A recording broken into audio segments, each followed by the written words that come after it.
Hello everyone, welcome to our channel the career Guru academy. आज हम लोग एक बायोलॉजी का टॉपिक फिर से लेके आए हैं जिसका नाम है सेल। सेल क्या होता है? सेल तो ब्रह्मांड में जितने भी जीवन है उसका सबसे छोटा इकाई क्या होता है? सेल होता है। ठीक है। सेल क्या करता है? सेल एक डिसाइडिंग फैक्टर है जो डिसाइड करता है कि बॉडी का जो ऑर्गन है ना, वो भी किससे बना है? सेल से ही बना है। तो उसका स्ट्रक्चर क्या होगा और वो क्या क्या फंक्शन परफॉर्म करेगा वो भी डिसाइड कौन करता है? सेल करता है। जैसे कि डाइजेशन करना है, रेस्पिरेशन करना है, एक्सक्रीशन करना है, तो ये बॉडी ऑर्गन ही करते हैं ना। तो इसको डिसाइड कौन करेगा? तो उसके अंदर में भी कौन रहता है? हर बॉडी ऑर्गन किससे बना है? सेल से। तो सेल का डेफिनेशन क्या होता है? Cell is the fundamental structural and functional unit of life. ठीक है। तो स्ट्रक्चर भी प्रदान कौन करता है? सेल ही करता है। फंक्शन भी परफॉर्म कौन करेगा? सेल ही करेगा। तो हम लोग को सेल आज उम्मीद करता हूं समझ में आया होगा।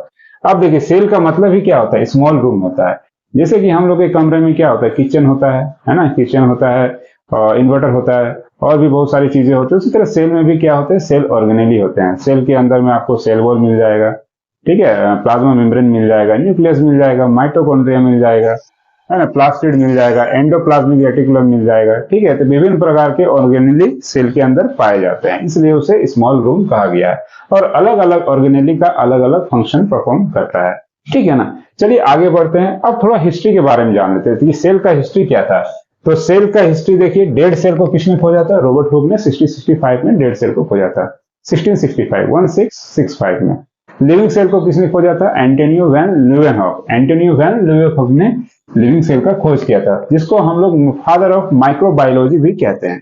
ठीक है। माइक्रोबायोलॉजी, फादर ऑफ माइक्रोबायोलॉजी क्यों कहते हैं? क्योंकि इन्होंने ही बैक्टीरिया और विभिन्न प्रकार के छोटे छोटे यूनिसेलुलर ऑर्गेनिज्म का खोज किया था।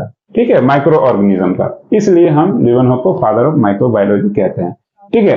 न्यूक्लियस का खोज किसने किया था? न्यूक्लियस का खोज किसने किया था? तो न्यूक्लियस का खोज रॉबर्ट ब्राउन ने किया था। अब हम लोग कभी कभी कंफ्यूज होते हैं कि रॉबर्ट हुक और रॉबर्ट ब्राउन, ये दो नाम में हम लोग कंफ्यूज होते हैं। तो देखिए, न्यूक्लियस के अंदर हम लोग क्या करेंगे? न्यूक्लियस के अंदर हम लोग इमेजिन कर लेंगे कि न्यूक्लियस के अंदर एक कलर है, ब्राउन कलर का न्यूक्लियस है। तो ब्राउन कलर का न्यूक्लियस अगर हम लोग दिमाग में अगर इमेजिन करके रखेंगे तो रॉबर्ट ब्राउन हम लोग आराम से आंसर दे सकते हैं कि न्यूक्लियस का खोज रॉबर्ट ब्राउन ने किया था। ठीक है ना। अब देखिए, प्रोटोप्लाज्म। तो प्रोटोप्लाज्म क्या होता है वो पहले देख लेते हैं। तो ये हमारे पास एक सेल का स्ट्रक्चर है ना। सेल के अंदर में यहाँ पे भी क्या है? फ्लूइड भरा हुआ रहता है। और ये मेरा न्यूक्लियस है, ये सेल का न्यूक्लियस है। और न्यूक्लियस के अंदर में भी क्या होता है? फ्लूइड भरा रहता है। तो इस जो अंदर में जो ये न्यूक्लियस के अंदर में जो फ्लूइड है उसका नाम होता है न्यूक्लियोप्लाज्म। और न्यूक्लियस के बाहर जो ये फ्लूइड होता है इसका नाम होता है साइटोप्लाज्म। इसका नाम होता है साइटोप्लाज्म। और ये दोनों फ्लूइड आपस में मिलकर क्या बनाते हैं? प्रोटोप्लाज्म। तो प्रोटोप्लाज्म क्या है? Whole fluid of nucleoplasm and cytoplasm. ठीक है ना। जिसका खोज किसने किया था? परकिंजे। अब इसको भी याद रखना आसान होता है, P for protoplasm, P for परकिंजे। ठीक है। चलिए अब आगे बढ़ते हैं सेल थ्योरी में। तो सेल थ्योरी क्या है? तो हम पहले ही बता चुके थे कि सेल क्या होता है? Is the basic fundamental and structural unit of life. ठीक है। तो ये जो थ्योरी है ये किसने दिया था? स्लाइडेन एंड स्वान ने दिया था। स्लाइडेन एंड स्वान ने, दो साइंटिस्ट ने मिलकर दिया था।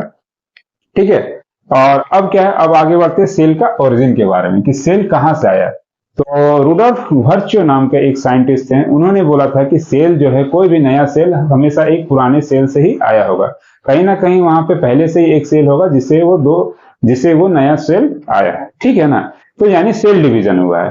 तो ये थ्योरी किसने दिया है? रुडोल्फ वर्च्यू ने दिया है। तो उन्होंने एक वर्ड का यूज किया था, ओमिनस सेल्यूला ई सेल्यूला। इसका मतलब ही यही होता है कि all the cells arises from pre existing cell, यानी पहले ना कहीं वहां पे पहले से ही सेल होगा जहां से वो नया सेल आया है। ठीक है। तो सेल ओरिजिन का थ्योरी किसने दिया? रुडोल्फ वर्च्यू ने दिया। अब आगे आते हैं कि सेल का टाइप्स के बारे में। तो सेल का टाइप्स मेनली दो टाइप का होता है, एक होता है प्रोकैरियोट्स और एक होता है यूकैरियोट्स। तो पुराने जमाने में बोल सकते हैं कि पुराने से पुराना जो बहुत पहले का जो सेल था वो लोग डेवलप नहीं था। तो वो लोग डेवलप नहीं था तो उन सेल को हम लोग क्या कहते हैं? प्रोकैरियोट सेल कहते हैं। उसमें देखिए, मेम्ब्रेन जो होता है, सेल का जो मेम्ब्रेन होता है, वहां पे कोई मेम्ब्रेन बाउंड ऑर्गेनेली नहीं था। यानी उसका जो सेल का जो ऑर्गन था उसमें कोई मेम्ब्रेन बाउंड नहीं था, उसका कोई लेयर नहीं था। ठीक है। उसके बाद वहां पे कोई सेल वॉल डिफाइंड भी नहीं था कि आप न्यूक्लियस भी कोई डिफाइंड नहीं था। आप नहीं बता सकते हैं कि न्यूक्लियस कहाँ है। No well defined nucleus. ठीक है। न्यूक्लियस भी डिफाइंड नहीं था। मगर वहीं पे यूकैरियोट्स थोड़ा डेवलप है, प्रोकैरियोट्स से थोड़ा मॉडिफाइड वर्जन है यूकैरियोट्स। तो यूकैरियोट्स में आप बता सकते हैं कि कहाँ कहाँ ऑर्गेनेली है, तो सबके बारे में आपको अच्छे से पता रहता है। यहाँ पे मेम्ब्रेन बाउंड ऑर्गेनेली रहता है और न्यूक्लियस भी पूरा पूरी डेवलप रहता है, वहां पे डेवलप नहीं था, ठीक है ना। अब देखिए दोनों में ही क्या होता है, राइबोसोम प्रेजेंट रहता है। राइबोसोम का क्या काम है, प्रोटीन बनाना, सेल के अंदर प्रोटीन बनाना। तो राइबोसोम का क्या काम है, प्रोटीन बनाना सेल के अंदर। तो प्रोकैरियोट्स में कितने प्रोटीन बनते थे, 70S, और यूकैरियोट्स में कितने बनते थे, 80S। तो S का क्या है, ये S एक यूनिट है, प्रोटीन का यूनिट, जिसको हम लोग क्या बोलते हैं, स्वेडबर्ग यूनिट, जिसको हम लोग क्या बोलते हैं, स्वेडबर्ग यूनिट। उम्मीद करता हूं यहां तक समझ में आया होगा। आगे अब बढ़ते हैं। देखिए अब प्रोकैरियोट्स में क्या होता है, उसका जो डीएनए होता है, प्रोकैरियोट्स में भी डीएनए होता है, मगर कहां होता है एग्जैक्टली कुछ पता नहीं रहता अच्छे से, ठीक है। तो डीएनए भी अनकवर्ड रहता है और अच्छे से पता नहीं रहता, मगर हम यहां बता सकते हैं कि डीएनए कहां है, न्यूक्लियस के अंदर में कवर्ड है और डेवलप भी है, ठीक है। अब स्ट्रक्चर कैसा होता है, यहाँ पे डीएनए का सर्कुलर होता है, यहाँ पे लीनियर होता है। और डीएनए में क्या होता है, एक हिस्टोन नाम का प्रोटीन पाया जाता है, मगर प्रोकैरियोट्स में एब्सेंट रहता है वो हिस्टोन, मगर यूकैरियोट्स में हिस्टोन प्रेजेंट रहता है, ठीक है। चलिए अब देखिए, अब आगे का हम लोग अब सेल ऑर्गेनेली के बारे में अब बात कर लेते हैं। सेल ऑर्गेनेली क्या होता है, तो बताए थे कि सेल के अंदर में डिफरेंट डिफरेंट ऑर्गेनेली होता है और अलग अलग फंक्शन परफॉर्म करता है, जिसमें हम पहला आते हैं सेल वॉल। तो सेल वॉल कहाँ पाया जाता है, तो सेल वॉल पाया जाता है प्लांट में ही पाया जाता है, प्लांट में बेसिकली पाया जाता है, एनिमल में नहीं पाया जाता है, ठीक है। तो प्लांट में पाया जाता है, तो सेल वॉल देखिए प्लांट में पाया जाता है और एल्गी में भी पाया जाता है, बैक्टीरिया में पाया जाता है और फंगाई में भी सेल वॉल पाया जाता है। तो अब हम लोग को एग्जाम में क्वेश्चन पूछ दिया जाता है कि सेल वॉल से, तो देखते हैं कि प्लांट और एल्गी का जो सेल वॉल होता है वो किससे बना होता है, सेल्यूलोज से बना होता है। किससे बना होता है, सेल्यूलोज से, प्लांट और एल्गी का। बैक्टीरिया का सेल वॉल किससे बना होता है, पेप्टाइडोग्लाइकन एंड म्यूरिन नाम का एक प्रोटीन पाया जाता है, उससे बना होता है, ठीक है। और फंगाई का तो सेल वॉल आप सभी को पता ही होगा, काइटिन, जिसको हम लोग चिटिन भी बोलते हैं। तो फंगाई का सेल वॉल किससे बना होता है, चिटिन से। चलिए आगे बढ़ते हैं।